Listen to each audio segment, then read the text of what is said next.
Olá, meus amigos aí da Paraíba, né? E aos que também estão acompanhando aí esse congresso online e são de outros estados, tá? Espero que esteja tudo bem com vocês, tudo na santa paz de Deus, tá bom? Em primeiro lugar, eu queria agradecer imensamente ao convite que me foi feito aí pela organização do evento, porque me coloca o meu nome, né? Em meio a um time de pessoas que eu admiro bastante pelo trabalho que estão fazendo aí de resgate, né, da cultura, da alta cultura nesse país, que para mim é algo muito mais importante do que a questão política, digamos assim, que nós vivenciamos, né? Nós sabemos da profunda crise política que o Brasil ainda vivencia, apesar de um novo governo, de novas promessas em relação a novos rumos que, de certa forma, agradam a quem tem uma visão mais conservadora, mas ainda assim estamos dentro de uma crise política fortíssima, né, que gera todo tipo de narrativas e faz com que a mídia trate os acontecimentos como a gente já sabe. Né? Sabemos também que temos uma profunda crise econômica, não é segredo, fruto, evidentemente, dessa visão estamentária, burocrática, que só fez o Estado se agigantar para cima dos indivíduos, né? E que se aprofundou muito mais quando nós tivemos aí um governo que tinha um viés maior à esquerda, né? Porque, na verdade, na nossa redemocratização, digamos assim, né? Eu não gosto muito dessa palavra, mas para contextuar o ambiente de forma a entender historicamente daquilo que eu estou falando, né, nós tivemos aí só o agigantamento desse estamento, justamente por conta de um viés que dominou os meios culturais, né, que a gente sabe muito bem, que é o gramscismo, etc. e tal, além dos problemas já identificados pelo Raimundo Faoro em Os Donos do Poder, quando ele fala do tal do estamento burocrático. Né? Então aí você vai compreendendo o que é o nosso país e como nós chegamos onde chegamos depois do desastre que foram os governos do Partido dos Trabalhadores, né? Tanto com Lula, né? Um dos maiores criminosos da história, e a ex-presidente Dilma Rousseff, né? Bom, enfim. Então, além dessas duas crises, me preocupa muito mais, né, a crise moral vivenciada nesse país, a crise intelectual, né, são pontos também que me fazem refletir bastante, porque eu tenho a percepção, né, isso vem já de alguns autores que eu leio, dentre eles o Olavo de Carvalho, né, de que nada chega à política sem antes ter passado pela cultura, né, e o domínio desses meios nos últimos tempos foram todos dessa intelectualidade orgânica que a gente sabe muito bem como se construiu. Então nem vale a pena ficar falando aqui. Então essas pessoas, né, que estão fazendo parte desse congresso, né, por meio dessas palestras online, são pessoas que eu admiro bastante, porque assumiram uma missão na história, né,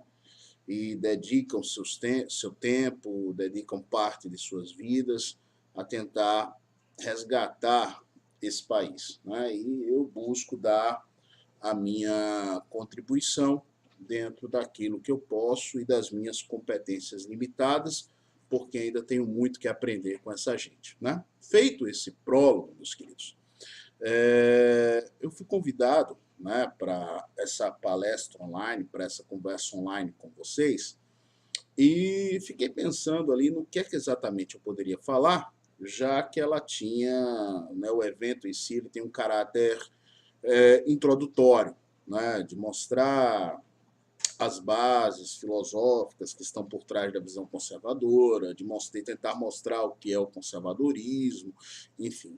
E eu tenho um apreço muito grande pelo estudo daquilo que diferencia exatamente, né, o que vem a ser uma mentalidade revolucionária, um termo cunhado aí, salvo engano, pelo professor Olavo de Carvalho, e aquilo que vem a ser o conservador, que para mim é um pensamento extremamente lógico, né, que corresponde ao que eu acho ser a melhor forma de se buscar a verdade, porque é você se apoiar, né, nos ombros dos gigantes, naqueles que estiveram com seus feitos nas gerações passadas, né, produzindo conquistas históricas, cometendo também erros, e ao olhar para o passado, na busca daquilo que não se banha no rio do tempo, como diria o filósofo Ortega y Gasset, buscar identificar as virtudes e as bases reais do progresso, sem jogar o bebê fora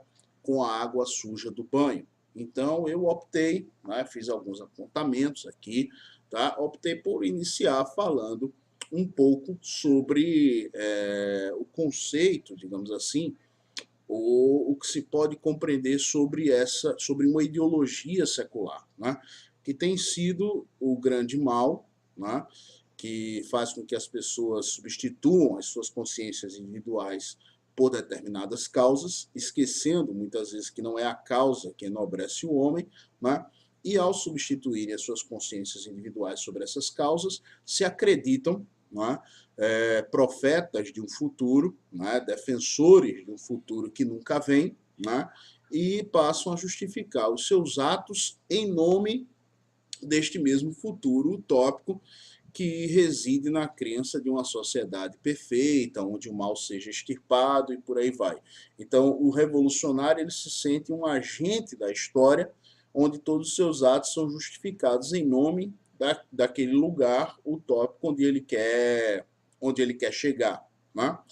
Isso muito mais agravado a partir do momento em que se tem o conceito do socialismo, dito científico de Karl Marx, né? Que também não diz muito lá aonde quer chegar, aliás, como chegar, mas fala apenas daquele paraíso na Terra tão prometido. Tá? Então, é muito comum, em tempos atuais, se falar, né, tanto sobre esse tal viés ideológico sobre as coisas, né, sobre a interpretação da realidade, sobre o uso de meias-verdades ou até de verdades dentro de uma narrativa que visa ali um fim político. Todavia, meus queridos, antes de entrar nesse turbilhão, é necessário que a gente defina exatamente o que é que a gente compreende por ideologia, sobretudo quando a gente associa o termo à palavra secular, né? A ideologia secular que promoveu as grandes tragédias do século XX, como o nazismo, o comunismo, né? E os seus genocídios, seus milhões de mortos. Passando por vários pensadores que estudaram sobre o tema, incluindo aí um livro que eu acho muito interessante de se ler, que é o Ópio dos Intelectuais, que mostra justamente como essas ideologias seculares ganham espaço, né, entre esses seres que se acham iluminados, né, e eu estou utilizando aqui a palavra intelectual dentro daquilo, por exemplo, que compreendia Antônio Gramsci, né, uma intelectualidade orgânica, envolvendo, evidentemente, tudo aquilo que é uma classe falante, né, então, passando pelo Ópio dos Intelectuais de Raimundo Iaro, né, eu, juntando esses autores, juntando essas reflexões, tá, optei e opto por frisar nas minhas palestras, nas minhas conversas, que passo a compreender ideologia como um conjunto de ideias que busca travestir os fins políticos presentes em um discurso de um grupo A ou de um grupo B. Com isso, evidentemente, coletivizando pessoas, transformando-as naquilo que se convencionou chamar de idiotas úteis, para substituírem as suas consciências individuais pelas suas causas e serem os obreiros, né, desse futuro utópico, feito aquele desenhozinho do burro atrás da cenoura. Né? Um francês, um filósofo francês, não sei aqui como pronuncia, mas eu acho que é Destutt Tracy, tá?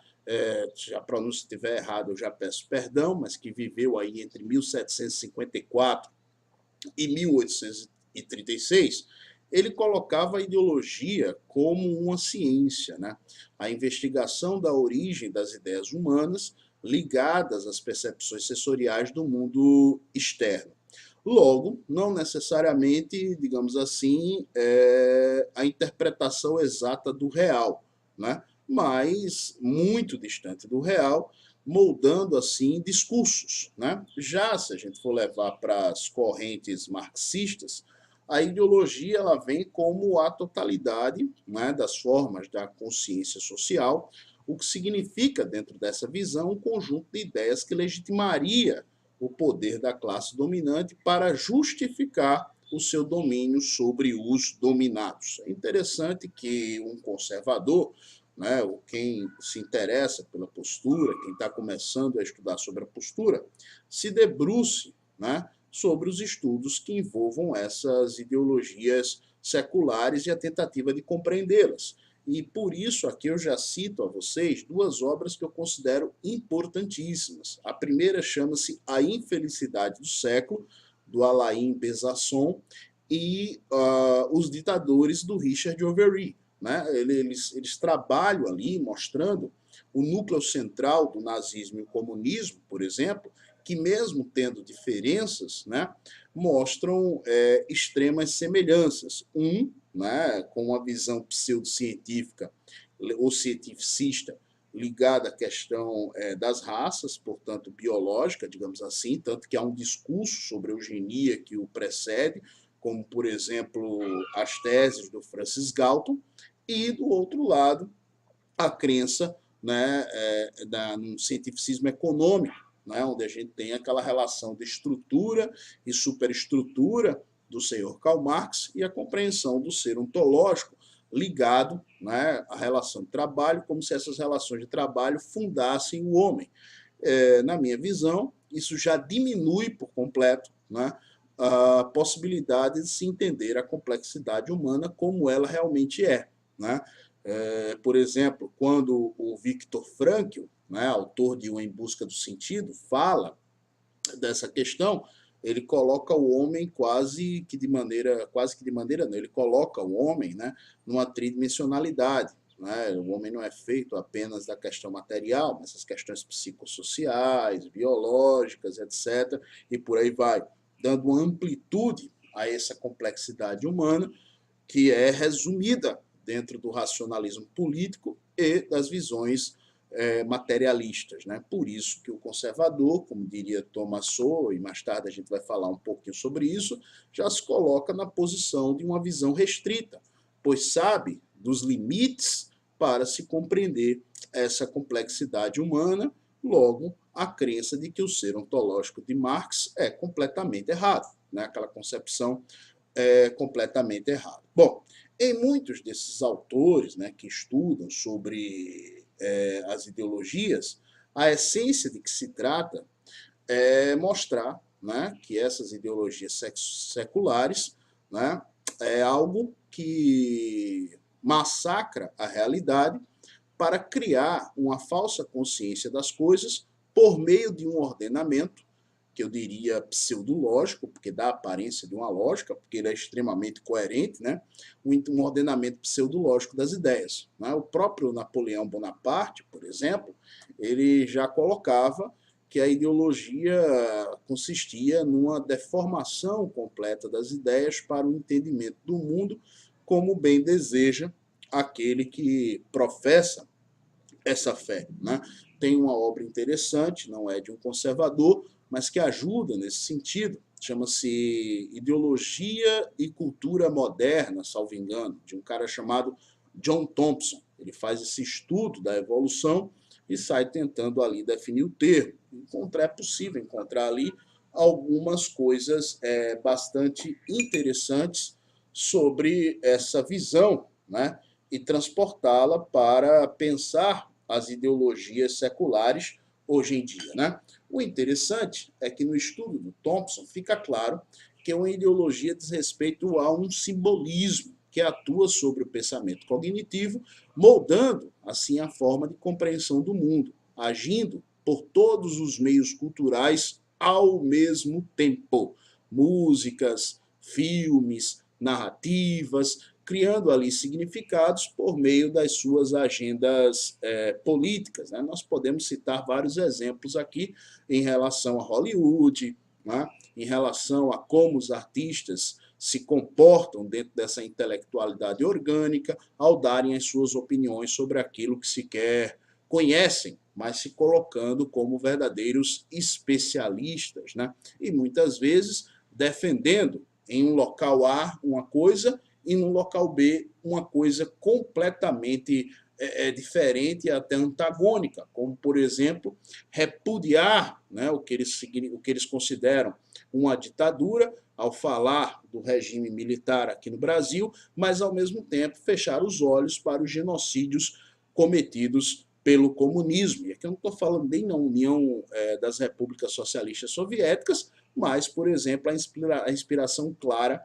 do chamado socialismo do século XXI, né, ou do bolivarianismo lá na Venezuela. Né? Então fica muito claro aí que é possível fazer essa transposição quando a gente vai a esses pensadores para entender o ambiente no qual hoje nós estamos inseridos. Portanto, mesmo não sendo um adepto, né, daquilo que fala Thompson por completo, compreendo a ideologia, como já coloquei para vocês, como um conjunto de ideias que traveste um fim político quando uma classe estabelece, uma classe dominante, evidentemente, estabelece um discurso hegemônico por todos os meios possíveis para a defesa das suas ideias, preparando, assim, o terreno dentro da sociedade, né, para atingir o poder político. Por isso que nada chega à política sem antes passar pela cultura, é aquela visão bem...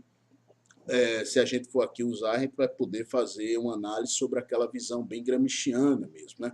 Muitas vezes, né, esse processo despreza a verdade, muitas vezes não, quase sempre despreza a verdade, ou só utiliza da forma que é do seu interesse, despreza os fatos, ou os utiliza dando a narrativa que é do seu interesse, né, deturpando-os, para que assim possa caber dentro das concepções que são previamente assumidas. Né? Assim, dentro de uma lógica coerente de ideias, se estabelece um mundo binário, né? E a ideologia vira quase uma profissão de fé.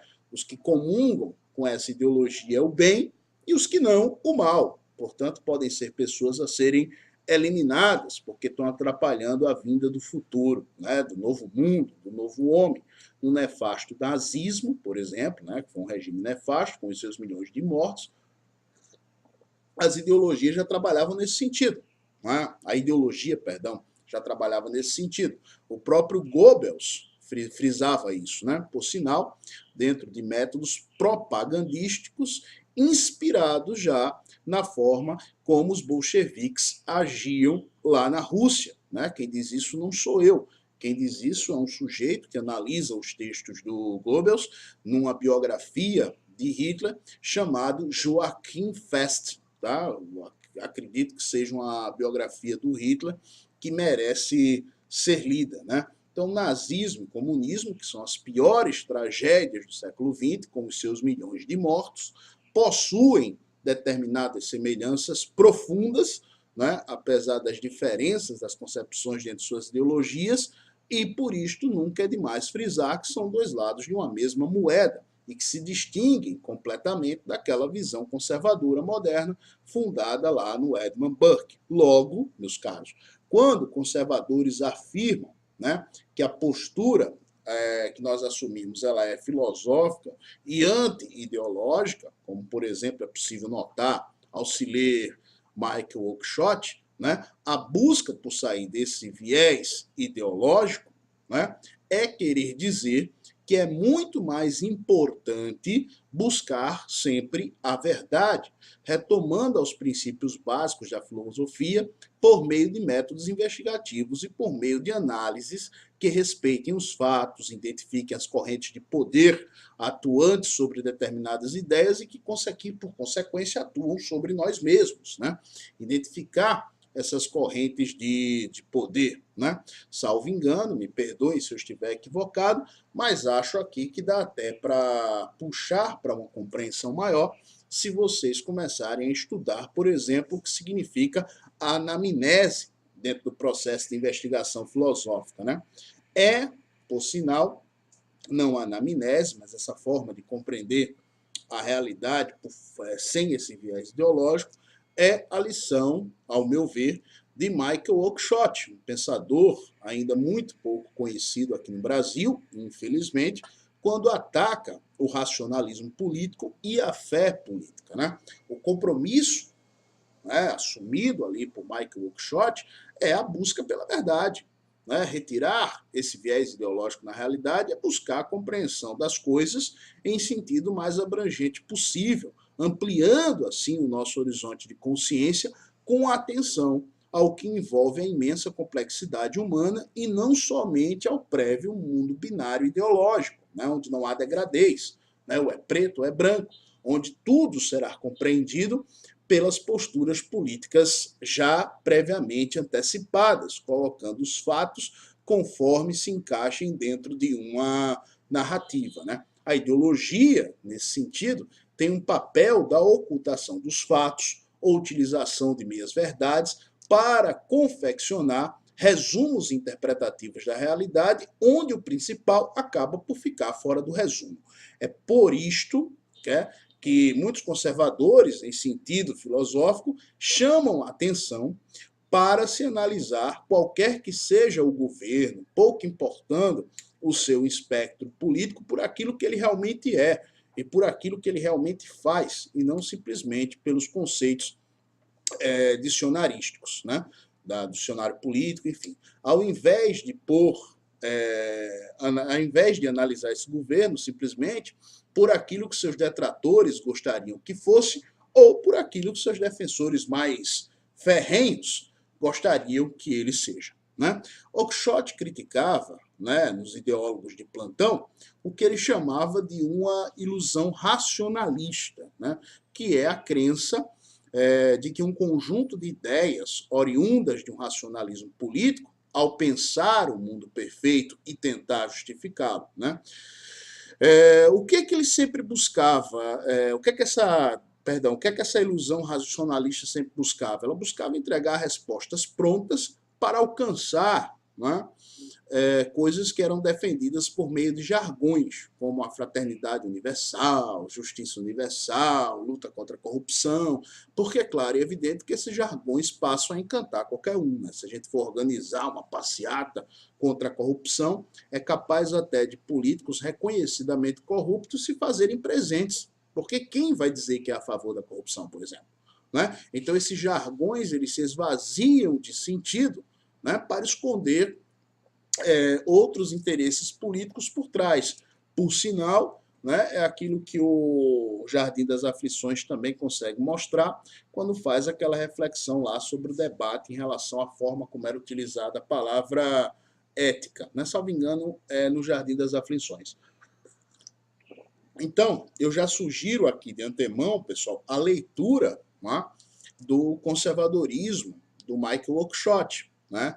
Isso, por si só, ajudará o leitor a compreender de forma bem minuciosa o que eu estou tentando expor aqui, né? A diferença entre uma visão de mundo conduzida pelas ideologias seculares e aquilo que se apoia numa visão de mundo, não sei se posso usar o termo, mas creio que vocês compreendam, dentro do contexto em que eu quero utilizá-lo, aquilo que seria uma cosmovisão conservadora, né?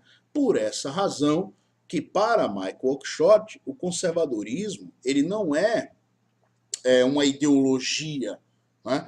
Pois não é o desenvolvimento de um conjunto de ideias para transformar o mundo de cima para baixo dentro de uma engrenagem cheia dos seus engenheiros sociais para que se alcance esse mundo perfeito, onde o mal será extinto e todos aqueles que não concordam com isso devem ser vistos como inimigos da humanidade. Tá? Longe disso, os conservadores eles entendem perfeitamente, né, a complexidade humana, né? E por isso não se pode desgarrar uma geração da outra, porque existem inúmeros aprendizados envolvidos e só se é capaz, né, de olhar para frente e enxergar de fato aquilo que seria o progresso apoiado nos ombros dos gigantes, tá certo? Então, o Oakeshott observa, assim como fez o Edmund Burke em As Reflexões sobre a Revolução na França, e assim como também faz o Russell Kirk, que o conservadorismo, longe de ser uma ideologia que busca esse acervo coerente para conceber o mundo, né, ele não é uma invenção racional e sistemática. Tá? Ele é, antes de tudo, uma postura que julgo até dizer filosófica, que se apoia numa propensão natural, numa disposição natural do homem que reside dentro do sentimento de familiaridade e de pertencimento. Quando ele olha para o mundo à sua volta, reconhecendo, por exemplo, a importância de determinados valores, a importância de determinadas instituições, né? Valores, por exemplo, que solidificam as virtudes, valores, por exemplo, que conduzem os nossos atos, e por isso um ser humano deve ser sempre responsabilizado por aquilo que ele faz, né?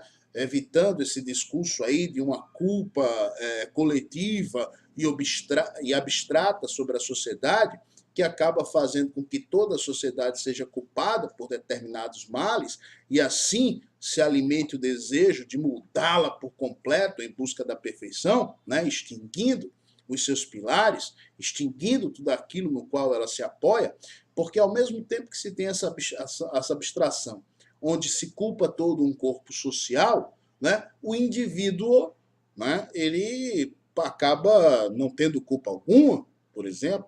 Né? É por isso que o Hermann Hesse, um escritor alemão, ele tem uma frase muito legal, que eu acho muito maravilhosa, salvo engano, num romance chamado Demian, quando o Hermann Hesse diz que é muito fácil amar a humanidade, difícil é conseguir amar o homem. Né? Então, é essa questão. Tá? Então, a gente tem valores, por exemplo, que nos conduzem a práticas virtuosas, né? E instituições que são reconhecidas como bases para um mundo, né? Onde haja mais bem do que mal, digamos assim. E essas instituições, por exemplo, como a família, como as oriundas das religiões, tá certo? Que estão, evidentemente, por fora do Estado. Então, isto por si só já nos faz pensar na função do Estado. Né? O Estado não pode ser jamais esse grande leviatã, né? Que toma conta de tudo, que determina valores e que assumem o papel dessas instituições, se colocando acima de todas elas, né?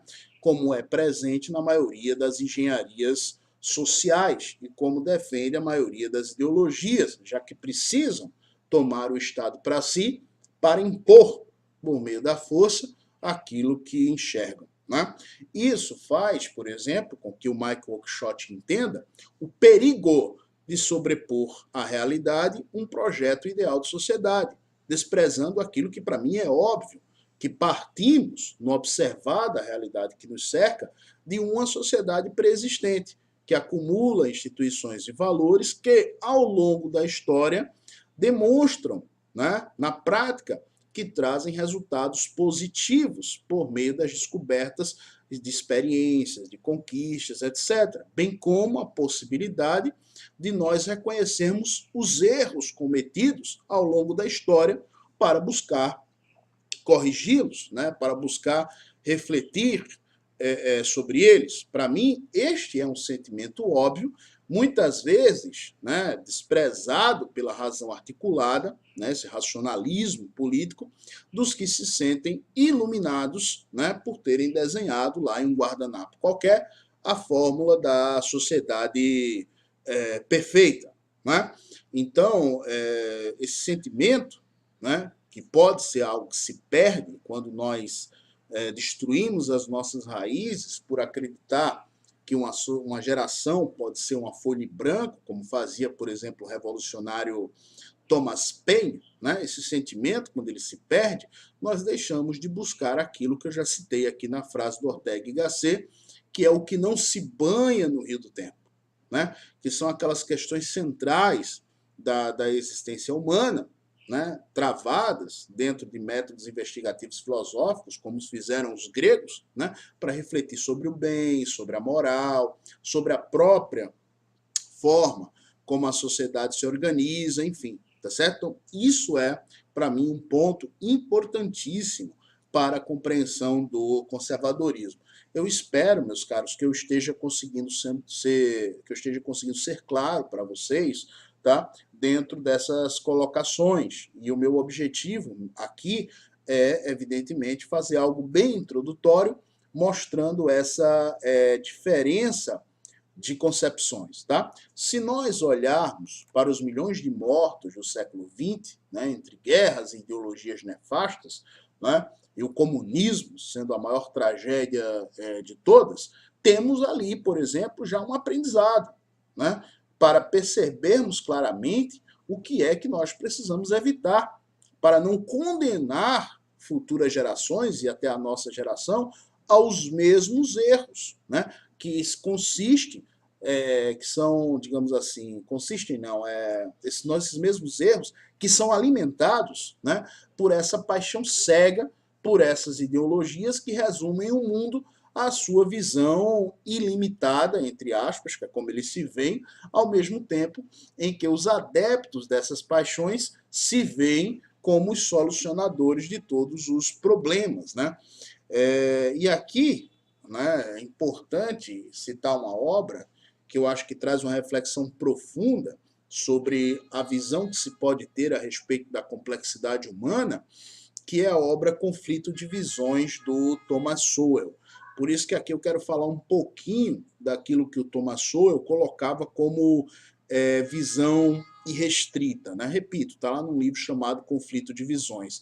O Sowell, ele demonstra claramente que, por força da natureza, né, nós temos uma visão restrita e não irrestrita, né? Porque nós temos um limite de compreensão para a realidade na qual nós estamos inseridos, né? Então, por isso, nós nos cercamos de referências e do próprio processo, né, da evolução de gerações através de gerações, para entender, né, essa realidade que nos cerca. Tá? Então, por isso eu valorizo muito, por exemplo, o que coloca o Chesterton quando ele fala que a democracia tem a necessidade, né, de firmar um acordo entre os vivos e os mortos.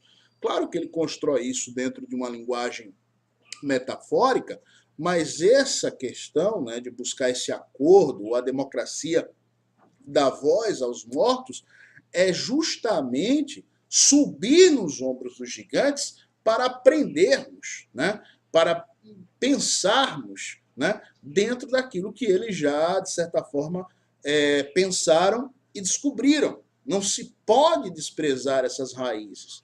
Por isso que o sentimento conservador é algo natural, como eu já frisei lá atrás, né, e se opõe completamente a essa mentalidade revolucionária, tá certo? Então, quando o Chesterton coloca isso, né, eu acho que ele faz uma reflexão acertadíssima e por isso que é outro autor que eu indico a vocês, né?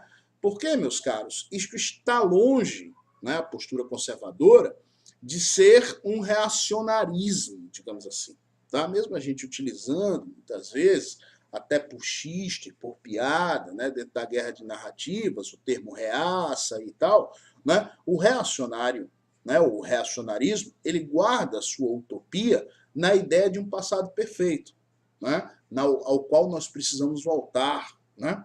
O revolucionário guarda a sua utopia num futuro que vem, né, mas que é prometido por essas ideologias, e como eu já expliquei aqui, todos os atos acabam sendo justificados por essa causa. O conservador, no entanto, ele não é uma figura que esteja ali posicionada avessa ao progresso e olhando para trás. Não, ele está olhando para frente.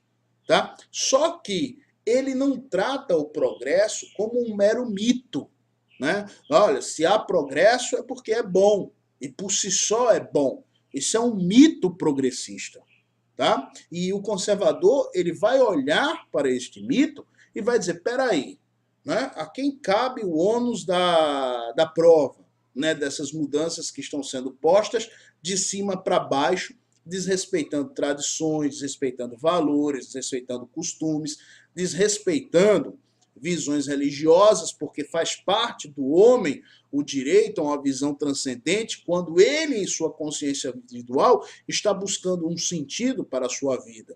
Tá? Então, é esse questionamento. Porque quando eu faço esse questionamento, eu vou buscar, né, dentro daquela realidade, os pilares que garantem o progresso. Tá? Então, é essa relação que eu preciso estar atento.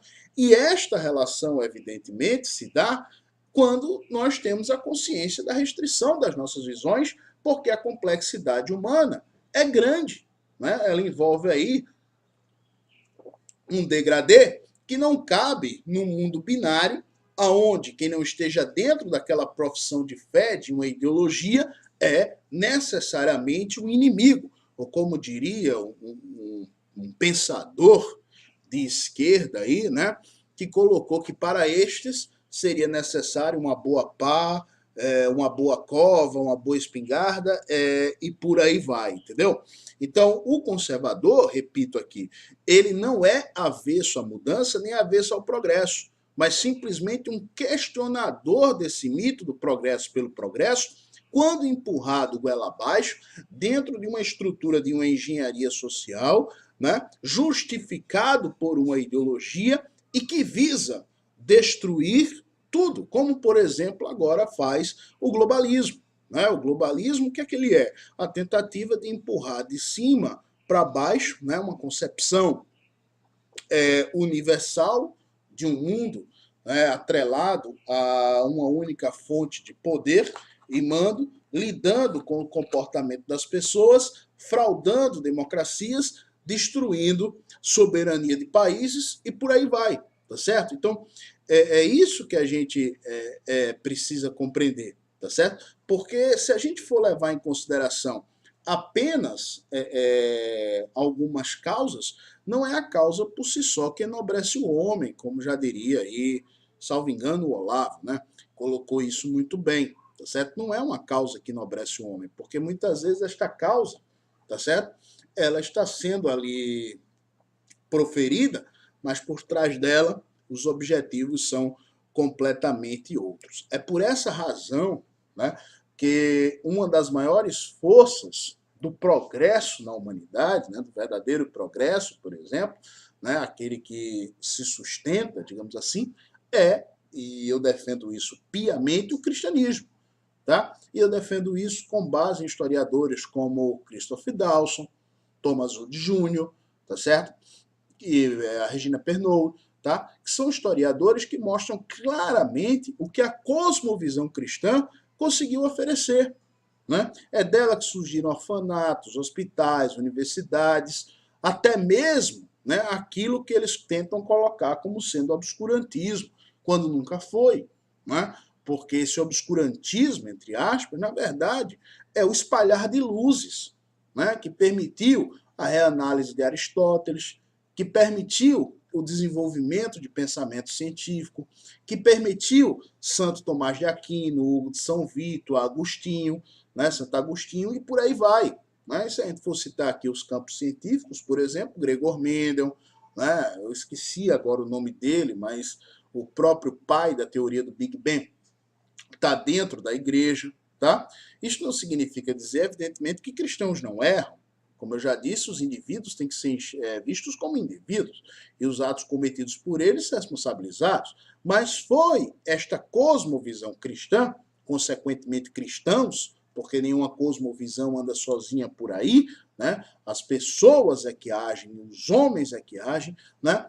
Eles conseguiram tantas evoluções. E aqueles que passaram a flertar ou absolveram o secularismo em suas épocas acabaram deturpando essa cosmovisão cristã e resultando no que resultou. Né? E muitas vezes, a partir desse secularismo, essa visão de sociedade perfeita. Afinal, essa concepção, dentro do socialismo utópico, por exemplo, ela é anterior a Karl Marx.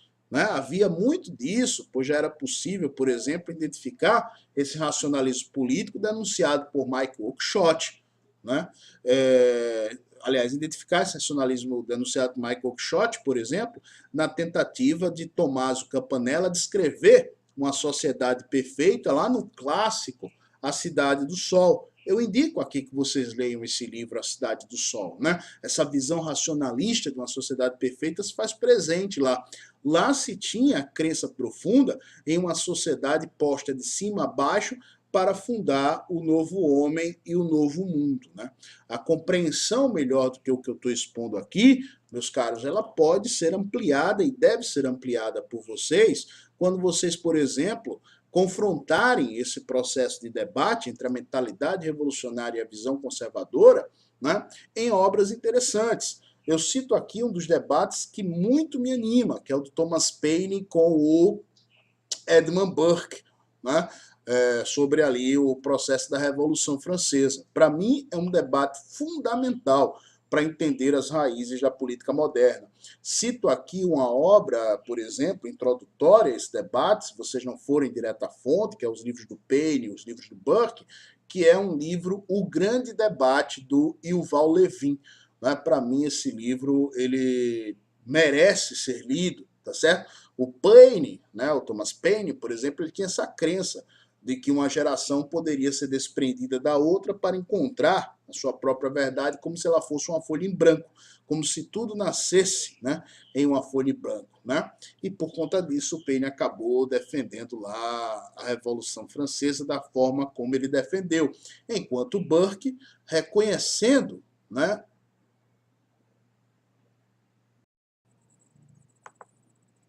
bom, gente, travou aqui a máquina, né, mas eu gravei uma boa parte.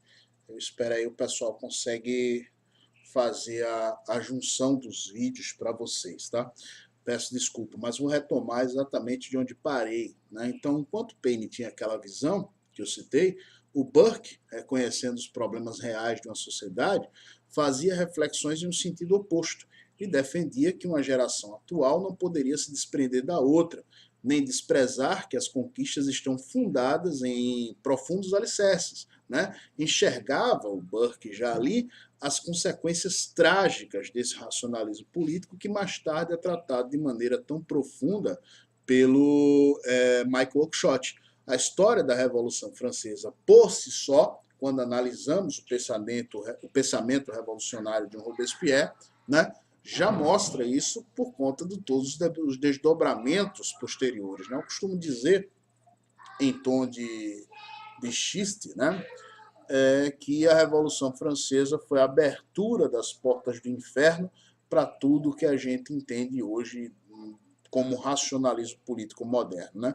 Portanto, né, me permitam aqui agora citar uma frase do Oakeshott que eu acho maravilhosa como definição do que seria o pensamento conservador. Abre aspas. Ser conservador é preferir o familiar ao desconhecido, o tentado ao não tentado, o fato ao mistério, o real ao possível, o limitado ao ilimitado, o próximo ao distante, o suficiente ao superabundante, o conveniente ao perfeito, a felicidade presente à felicidade utópica.